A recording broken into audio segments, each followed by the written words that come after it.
Assalamualaikum warahmatullahi wabarakatuh. Perkenalkan nama saya Ayu Fitriani dan rekan saya Ayuni Cahaya Utami. Kami di kelompok 10 yang akan menjelaskan tentang nausea and forming atau mual dan muntah. Definisi dari mual dan muntah adalah pada kehamilan atau disebut dengan nausea and vomiting in pregnancy atau disingkat dengan NVP. NVP ditandai dengan gejala mual, muntah, hipersaliva atau air liur berlebih, sakit kepala, perut kembung, dan rasa lemas pada tubuh. NVP dialami oleh sekitar 50% hingga 90% ibu hamil di dunia. Umumnya NVP dikenal dengan istilah morning sickness. Etiologi NVP yang belum diketahui secara pasti berdampak pada belum adanya pengobatan definitif dalam penata laksanaan NVP. Morning sickness adalah rasa mual yang terjadi selama kehamilan. Namun itu keliru karena dapat menyerang kapan saja, baik itu malam ataupun sore. Karena biasanya ibu hamil itu mengalami mual muntah pada pagi hari, maka dari itu disebut dengan morning sickness. Biasanya mual dan muntah ini dimulai dari minggu ke-8 sampai minggu ke-20. Nah, penyebab atau patofisiologis terjadinya mual dan muntah adalah pada kehamilan terjadi peningkatan kadar hormon HCG. Peningkatan tersebut akan menginduksi ovarium untuk memproduksi estrogen dan progesteron yang dapat merangsang mual dan muntah karena pada ibu trimester pertama hormon HCG-nya itu akan banyak diproduksi sehingga hormon HCG ini merangsang produksi hormon estrogen dan progesteron di ovarium yang dapat merangsang mual dan muntah.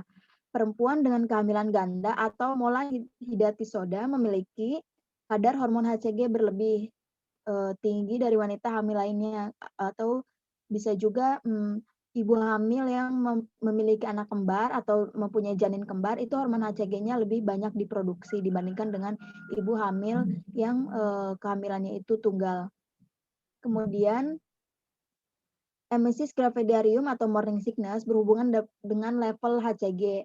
HCG menstimulasi produksi estrogen dan progesteron pada ovarium. Nah, hormon estrogen inilah yang meningkatkan mual dan muntah karena peningkatan estrogen dapat memancing peningkatan keasaman lambung yang membuat ibu merasa mual. Sedangkan fungsi hormon progesteron itu diduga menyebabkan mual dan muntah dengan cara menghambat motilitas lambung dan gelombang kontraksi otot polos lambung sehingga mempengaruhi pengosongan lambung. Nah, karena terpengaruhinya pengosongan lambung sehingga lambung membutuhkan sedikit banyak waktu untuk dikosongkan sehingga pada saat ibu makan lambung itu kan masih penuh karena keterlambatan pengosongan disebabkan oleh progesteron sehingga makanan yang masuk itu ada penolakan dari lambung. Nah, penolakan dari lambung ini disebabkan karena hormon estrogen. Karena hormon estrogen ini meningkatkan keasaman lambung yang membuat ibu merasa mual. Sehingga makanan yang ibu konsumsi itu lambung melakukan penolakan sehingga makanan yang ibu makan itu dikeluarkan kembali. Kemudian selanjutnya bisa dilanjutkan oleh rekan saya Ayuni Cahya Utami. Silakan Ayuni. Terima kasih Ayu. Selanjutnya itu ada manifestasi klinis. Pada tingkat pertama itu muntah terus-menerus dan mempengaruhi keadaan umum penderita ibu yang merasa lemah, nafsu makan tidak ada, berat badan menurun, dan merasa nyeri pada epigastrium. Kemudian nadi meningkat sekitar 100 per menit, tekanan darah sistolik menurun, kemudian turgor kulit menurun, lidah mengering, dan mata cekung 16,20. Yang kedua itu tingkat 2, yaitu penderitanya tampak lebih cemas dan apatis. Turgor kulit lebih menurun, kemudian lidah mengering dan tampak kotor.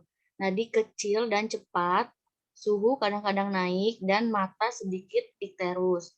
Berat badan turun dan mata menjadi cekung, tensi turun, hemokonsentrasi, oliguria, dan konstipasi. Aseton dapat tercium dalam bau pernapasan karena mempunyai aroma yang khas dan dapat ditemukan dalam urin itu 16,21. Kemudian yang ketiga itu tingkat 3. Pada tingkat 3 ini keadaan umumnya itu lebih buruk, terasa muntahnya tidak berhenti, kesadaran menurun dari somnolen sampai koma. nadi menurun dan cepat, kemudian suhu meningkat dan tensi menurun. Selanjutnya itu komplikasi fatal terjadi pada susunan saraf yang dikenal sebagai encephalopati Wernicke dengan gejala nystagmus, diplopia, dan perubahan mental. Keadaan ini terjadi akibat defisiensi zat makanan, termasuk vitamin B kompleks. Timbulnya ikterus menunjukkan adanya gangguan hati.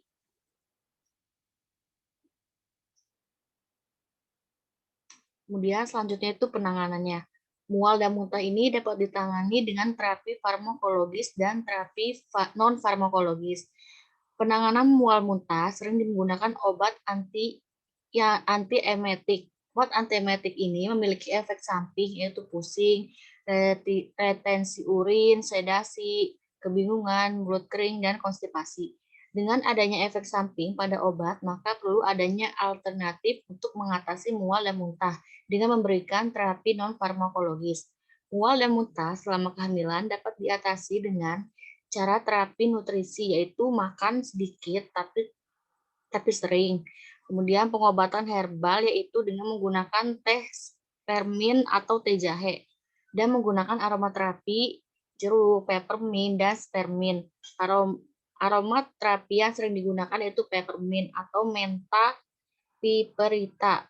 Peppermint ini termasuk dalam marga Labiatae yang memiliki tingkat keharuman sangat tinggi, serta memiliki aroma yang dingin, menyegarkan, kuat, dan bau mentol yang mendalam.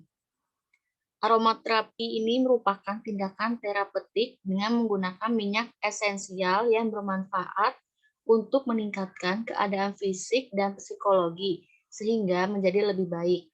Ketika minyak esensial dihirup, maka molekul akan masuk ke rongga hidung dan merangsang sistem limbik di otak.